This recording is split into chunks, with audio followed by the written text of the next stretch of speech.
Hello YouTube, how are you doing? Welcome to a patch notes. The beta changes that I explained in the previous video now went to the main branch. I've also had a lot of experience with this because I've been playing on this patch for the last couple weeks. So there's a couple things that I now know about these changes that I didn't know when I made the initial video. So I think it has value to go over them again, and I'll explain some things that I figured out on how to best deal with them. We're gonna look at the changes and at the new stuff in order, and then I'll also go over the photo mechanics and how to best deal with them and how to get a perfect game or how to play perfectly with the new photo mechanics. That's going to be this video. Alright, so let's start with the changes. The crucifix will now have a visual change with each use instead of disappearing with its final use. This is actually really cool. Even after its final use, it won't disappear. It'll be a stick. So a crucifix has two sides. The two sides break off every time a charge is used, and eventually you're just left with a Jesus stick, as we have to come to call it. The photo reward, which is actually really nice for if you have the objective to do a crucifix, you can now immediately see once it's used once instead of having to wait until it's used twice or having to go back to the truck, so that's really nice. Here, the photo reward values now use a quality level which is based on the distance you took the photo rather than the reward being random. This quality level will show in the journal in the form of 1, 2, 3 stars. This is what I will come back to. I will explain how you get the perfect game and some like tricky factors with this that I have come to be a little bit annoyed by, because there's some photos that aren't as precise as you would want them to be. But anyway, let's move on. For now, each player will now have a unique color on the minimap and on the sanity monitor. Yes, very good. The VR rendering path has been changed from deferred. Okay, yeah, so they just give some better VR performance. Very specific change. Change the look of the sanity monitor to help players who are colorblind see the sanity values. Interesting. I didn't read this before. Okay. Well, I'm not colorblind, so I can't really comment on that. New. The ghost will now have a chance to blow out candles if they are close and the room lights are off, which is also tied into the new objective. Added a new objective, get a ghost to blow out a candle, which is one of the new objectives. This one is the most straightforward. Just bring in a candle, place it on the ground or place it anywhere in the ghost room, turn off the lights, and just wait until the ghost blows it out. It can be tricky if you have something like a hallway ghost. I actually spent like 30 minutes in one of the videos recently to get the ghost to blow out a candle because it just was never close to a candle. So yeah, it can be hard. The next one, added a new intermediate and professional objective. Have a member of your team escape the ghost during a hunt. Now, this is actually kind of tricky. It is not as simple as just survive a hunt. It is actually escape a hunt. So this wording is important. So what you have to do to beat this objective is you have to lock eyes with the ghost, hear the heartbeat, the ghost will start chasing you, and then you hop into a hiding zone. You either break line of sight and hide in a room or hide somewhere else, or just loop it for now while the difficulty changes aren't in yet. You can just loop it. As long as you lock eyes with the ghost during hunt and then survive, you beat this objective. But just purely being hidden the entire hunt won't get you this objective. So you have to actually see the ghost in order to beat this. Next one.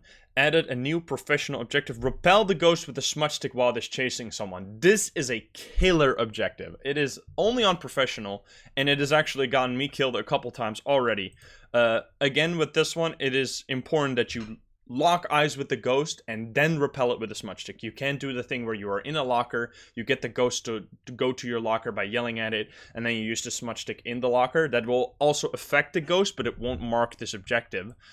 What I have found recently is the safest way to do this, especially against ghosts like Revenants, which are terrifying with this new objective, especially in maps like high school, prison, asylum, Grafton, where you can't hide, really. It's really scary.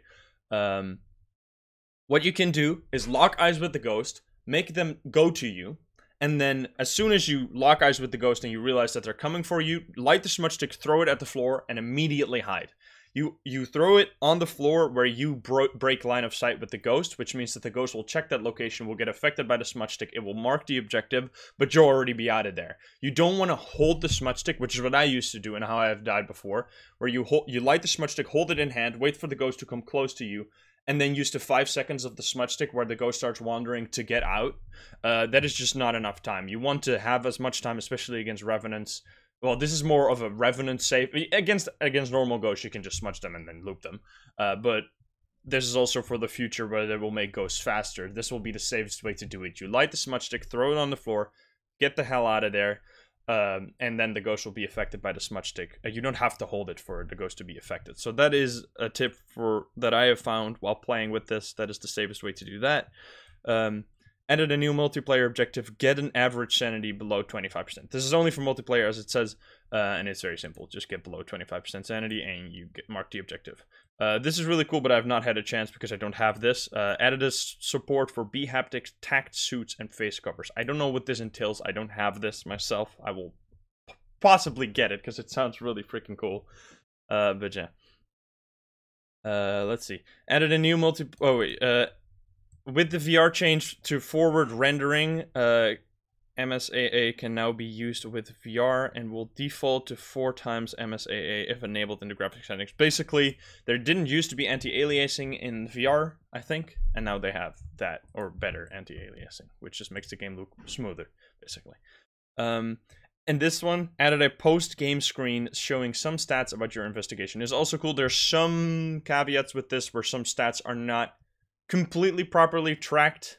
Something like ghost events. There's one ghost event that I don't think is being counted because I got, for example, once I marked the objective for ghost event, but when I looked at the stats, it said I had 0 ghost events. So there must be something wrong because these stats don't agree with each other. But yeah, it is in general a pretty cool stat to have, especially the time. You can get some like feel, how long am I spending in each quest? How long is it taking? Because sometimes your idea of the time can be like not correct because it feels much longer than it is, so you can get a feel of that. But in general, it's just cool to have these stats, especially in YouTube videos. I can just show them at the end and you have some additional information about the video. But yeah, those are the main changes. There's a bunch of bug fixes. Those are not really they weren't really as impactful. I kind of want to go over to photo mechanics now. I set up this for you guys.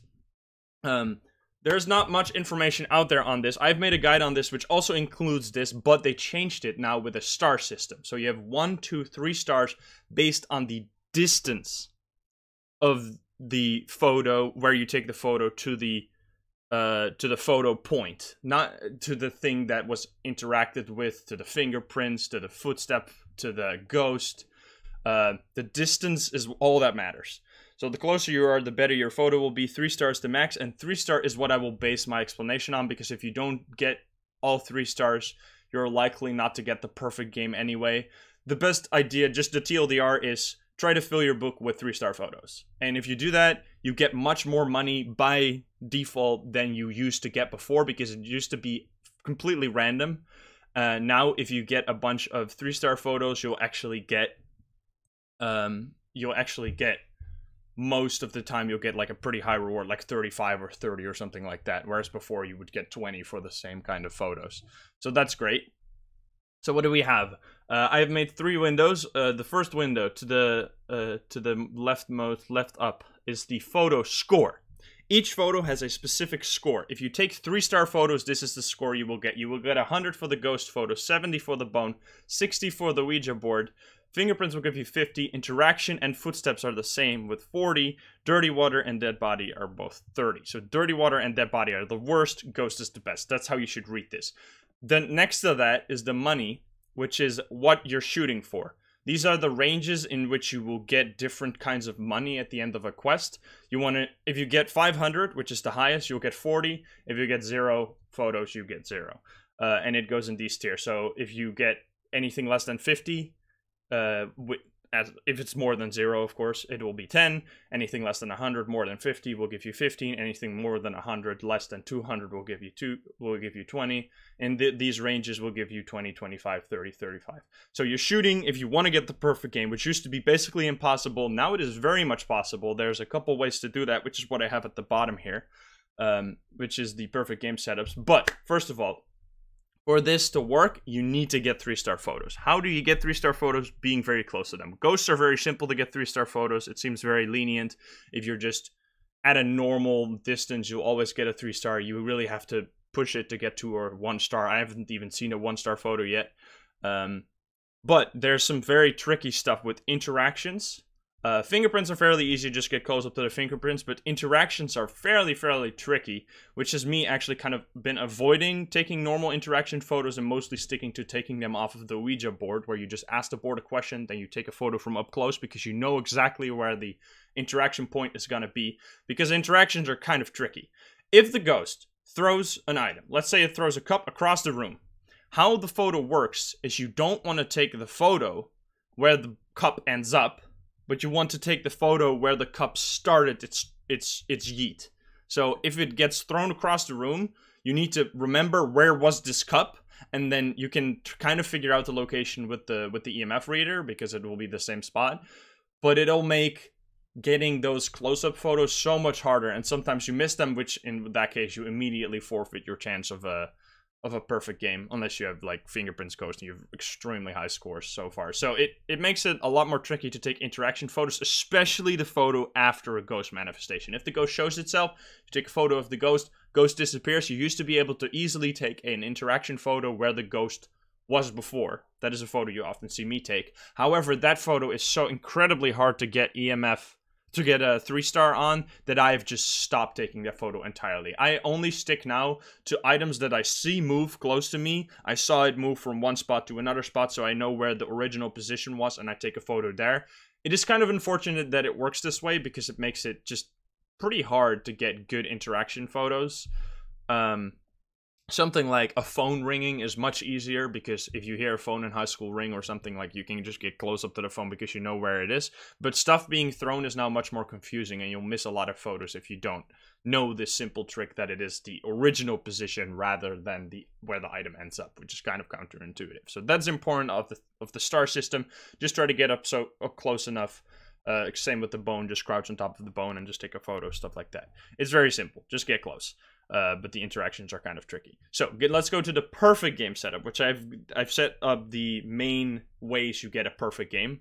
The most points you can possibly get is the first one, which is ghost, board, bone, fingerprints. This will give you 580 points, which is 80 points more than you need to get a perfect game. So you could even miss an entire photo here. You could even miss an entire fingerprints, which will cut out 50 points, and you'll still have a perfect game. So this is like the most points you can get. Below that is if you don't have a fingerprints ghost, because obviously the first one requires a fingerprints ghost. If you don't have a fingerprints ghost, you're cutting it incredibly close immediately. Look at that. So instead of having 580 points, you have 510 points if you take them all perfectly. So if you take ghost, board, bone, 7 interactions. Now, problem with that one right there, as you can probably tell, is that it includes the board.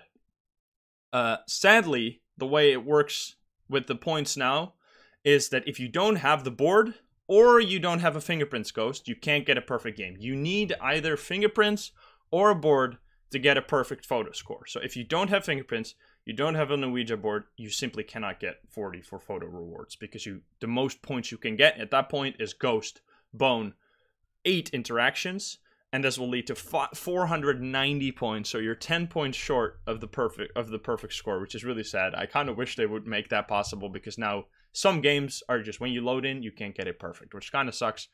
So yeah, even the extreme, you can see the third one is 10 fingerprints will also give you a perfect game, exact perfect game. So fingerprints are just really good to have. Try to take as many of them, and in general, just try to take as many star photos. I know that Dirty Water and Dead Body are at the bottom of the list, but this is just purely assuming you are trying to fill up your book as optimally as possible. If that is not the case, then you can simply just take any photo you can get 3 stars for, or because you get much more money in general for photos, because how it used to work is this is the max value, the max points you can see right there. And then there used to be a min value as well, and it would just give you something random in between. Now, if you get 3-star, it will just simply give you the max value. So it will give you much more overall. So you'll get a lot more money from now on the current patch, which is really cool if you were playing on the current patch.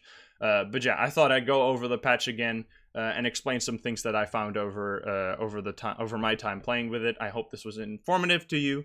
If you're not subscribed, please do so. If you like the video, like it. If you dislike it, dislike it. And if you want to join the lovely gamers that are going to be in chat when I stream, you can join us over at twitch.tv/Insym every single day at 7 p.m. Central European Time. I hope to see you there. I hope you learned something, and I'll see you in the next video. Bye-bye. Have a good one.